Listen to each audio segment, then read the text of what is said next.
Cash App and Zelle are now under scrutiny to step up security as incidents of fraud are skyrocketing. Kurt, the cyber guy, joins us now to teach us about what's going on. Kurt, good morning to you. Millions of people use these apps because they're convenient, and I thought they were safe. So what do we need to know about this? Hey, good morning to you, Carly. In this case, we're talking about a crime that, imagine this. You're walking down the street, and now suddenly you've got your phone with you, and someone is pointing a gun at you saying, go on your Cash App and transfer money into my account, and let's call it a day. Otherwise, this is going to end badly. Well, that's happening not only here in California, but at least 4 additional states in the country are reporting these types of incidents. There's also many other fraud attempts that are happening through Zelle, Venmo, Cash App. Those are the ones to really have a look at. And a DA in New York is saying, hey, this security here has to be more stringent. Already 1 trillion of these financial transactions are happening. Not the fraud part, but just people use it that much. And that's why crooks are figuring this out, that there's opportunity here. Apple this week has tried to bolster the security of unlocked iPhones with the introduction of stolen device protection. That could offer some relief, Carly, but if you haven't already, you should download that iOS update. And then you got to turn that feature on. I'll show you how to do that online a bit later on. Well, DA Alvin Bragg is the guy who's really speaking out about this, and he sent a letter to these Cash Apps demanding they do more to increase security. But if the situation is like you said, and people are pointing a gun at you on the street and then demanding you transfer money, doesn't that more seem like a crime problem that he should be dealing with as opposed to the Cash Apps themselves? That's not their fault.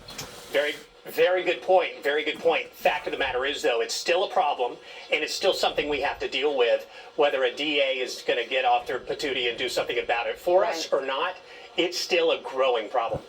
Got to get to this, Kurt, because Taylor Swift, there is a dark side of fame, and she is experiencing it because there's all these deep fake. I want you to listen to this. There was a young girl, I don't know who it was, on TV pertaining to AI, where they have an app now that can basically undress a person and make that person look like that they was posing nude. But it basically destroyed this young girl's life because it got passed around all over school, and the next thing you know, she was driven off into a secluded hole of embarrassment to the point that it basically destroyed her life over these type of apps. Please listen to this one. AI pornographic images of her popping up all over social media. It's not her, but people are creating them to look like her, and it's becoming a real issue in taking them down. What do we need to know about this, and how do you prevent this from happening? What a violation. Really, just outrageous. I'm not sure who's more upset here, Taylor Swift or her beau Travis Kelce, or really her millions of fans that are expressing outrage online. It centers around this deepfake nude image of the performer that first started out circulating online, originally on Telegraph, where there's a group that shares similar adult AI images. Soon it made it to Twitter, and trolls there, Twitter trolls there flooding the social media site with more of those images. 45 million views on that first one, and then it was circulated 24,000 times. X saying, hey, this is not allowed here, but yet it still remained there for at least 17 hours. So then we get into the regulation conversation, and then there could be drawbacks to that, and the saga continues. But this is, like I said, what a violation. You can sign up for Kurt's free Cyber Guy newsletter at cyberguy.com. Kurt, thank you so much. A big show still ahead. Great to see you. Stick with us. Great to see you, too. So where and when does it end pertaining to the breaches that now artificial intelligence has creeped into our lives in some form or fashion, especially on this side of the world, on this continent? How do we deviate from these ongoing dangers that has now basically destroyed so many people's lives? I'm hearing stuff all the time about AI, about somebody going in and hacking somebody's account, basically people having to move out of their own homes because. So members of the Detroit Fire Department, they jumped into rescue mode. Fox 2 Detroit reporting everyone on that bus was safe. Thankfully, police say the bus was stuck in about 3.5. I mean, if we're not being bombarded by the forces of nature, we're being bombarded by the forces of mankind, pertaining to those that have malice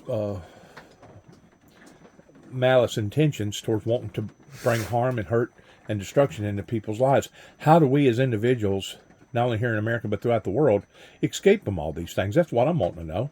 How do we escape from all these damages and all these dangers that's happening to us now because of AI? It's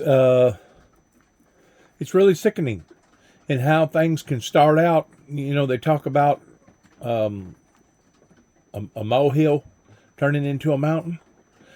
Well, that's exactly what AI is capable of. It's capable of taking something very, very minutely small, and next thing you know, it's turned into a federal offense.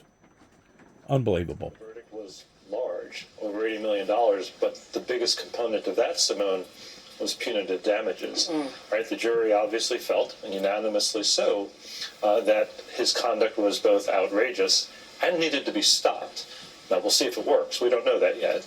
But that, I think, is a very clear signal that the law applies to him, and at least this jury in this case felt that he had not only harmed Ms. Carroll, but he ought to be punished for harming Ms. Carroll. One of the things I found very fascinating as we looked at the professionals in the room, you know, E. Jean Carroll's lawyer, and those who were laying out the case, the judge, the jury, and then there was Alina Habba. I'd like to play her response to this verdict, if we could, just get a flavor and a feel for how Ms. Habba saw the case that she had just tried. No. I'm glad you asked me that question. No, I'm not having any second thoughts about representing President Trump. It is the proudest thing I could ever do. It's the proudest thing I could ever do. But I recall a comment that she made at one point where she was asked, would you rather be pretty or smart? And her response was, I'd rather be pretty because I can fake being smart. So the reality of it is you need to be smart in the courtroom. You need to understand that her reaction a lot of times, Chuck, went to the drama. It was performative. It was to appease Trump. It was not to deal with the facts that were at hand. First off, this was not a case where you were, trying to...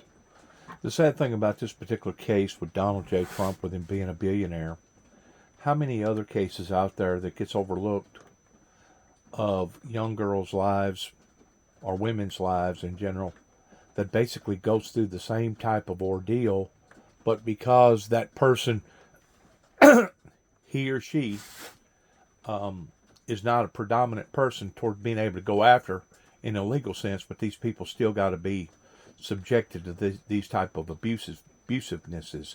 How many people out there be abused every day by brutality? And like I said, it don't necessarily have to be from men. It can be from women. That we never hear about these cases. We don't never know how many more others out there that has been violated this way again and again and again. And it's really so sad, and how that the evil, just as the Bible talks about in the last days, will rise up or will come down, either way you want to look at it, in the last days, because it knows its time is short. These are issues that we're all having to deal with on one level or another if you're living, among the living, that if we don't get a handle on these things, they're only going to accelerate and get worse and worse and worse, depending upon where you're at, what state you're in, what country you're in, what continent that you're on. They're only going to get worse and worse and worse unless we, the people, stand up against these type of appalling aggressivenesses that, as far as I'm concerned, it's evil being submitted in its fullest form in these final remaining last days here upon to the planet. Good luck to all of us as we go forward. I just wanted to get a little bit of insight towards what was going on today with AI, and it's so remarkably sad in what we have allowed to dominate and dictate into our lives that as little as 10 years ago did not exist on this level. Thanks again. God bless and shalom.